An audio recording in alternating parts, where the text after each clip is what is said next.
ગુજરાત સરકાર દ્વારા રાજ્યને આઈટી અને ટેકનોલોજી ક્ષેત્રે વૈશ્વિક હબ બનાવવા માટે વધુ એક ઐતિહાસિક કદમ ઉઠાવવામાં આવ્યું છે.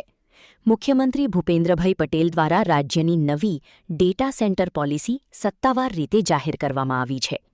આ પ્રસંગે મુખ્યમંત્રીએ જણાવ્યું હતું કે સાયન્સ એન્ડ ટેકનોલોજી હવે માત્ર લેબ પૂરતી મર્યાદિત નથી રહી, પરંતુ તે આજના યુગમાં દેશ અને રાજ્યના આર્થિક વિકાસનો મુખ્ય આધાર બની ગઈ છે.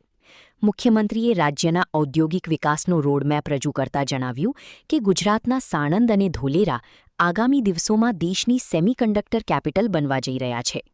વડાપ્રધાન નરેન્દ્રભાઈ મોદીના ડિજિટલ ભારતના વિઝનને ગુજરાત હકીકતમાં ફેરવી રહ્યું છે અને દેશની ડિજિટલ ઇકોનોમીને મજબૂત બનાવવામાં ગુજરાત એક મહત્વના પ્લેયર તરીકે ઉભરી આવ્યું છે. ભવિષ્યમાં ઊભી થનારી ડેટા સેન્ટર્સની માંગ અને રાજ્યમાં ડિજિટલ ઇકોનોમીને વધુ મજબૂત બનાવવાના સંકલ્પ સાથે આજે ગુજરાત ડેટા સેન્ટર પોલિસી જાહેર કરી છે. આ નીતિ નિર્માણ સાથે જોડાયેલા સૌનું હું ખૂબ અભિનંદન પાઠવું છું.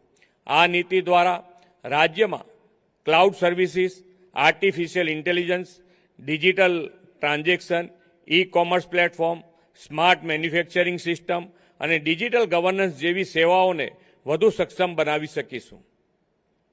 આ નીતિ જાહેર થતાં જ ગુજરાત દેશમાં best destination for data centre બનશે તેવું મારું સ્પષ્ટ માનવું છે. શ્રી મોદી સાહેબના નેતૃત્વમાં ગુજરાતમાં વીજળી, પાણી, ગુણવત્તાયુક્ત સડકો જેવું વિશ્વ કક્ષાનું ઇન્ફ્રાસ્ટ્રક્ચર વિકસ્યું છે. ગિફ્ટ સિટી દેશના ફિનટેક કેપિટલ તરીકે પ્રસ્થાપિત થયું છે. સાથે જ જીસીસી પોલિસી હેઠળ ગિફ્ટ સિટીમાં ગ્લોબલ કેપેબિલિટી સેન્ટરને પ્રોત્સાહન આપી રહ્યા છે. ગિફ્ટ સિટીમાં કાર્યરત થયેલું એઆઈ સેન્ટર ઓફ એક્સલન્સ નવા સોલ્યુશન્સ માટે તેમજ નિષ્ણાતો, વ્યવસાયો અને સ્ટાર્ટઅપને એક સાથે લાવવાનું મહત્વનું પ્લેટફોર્મ છે.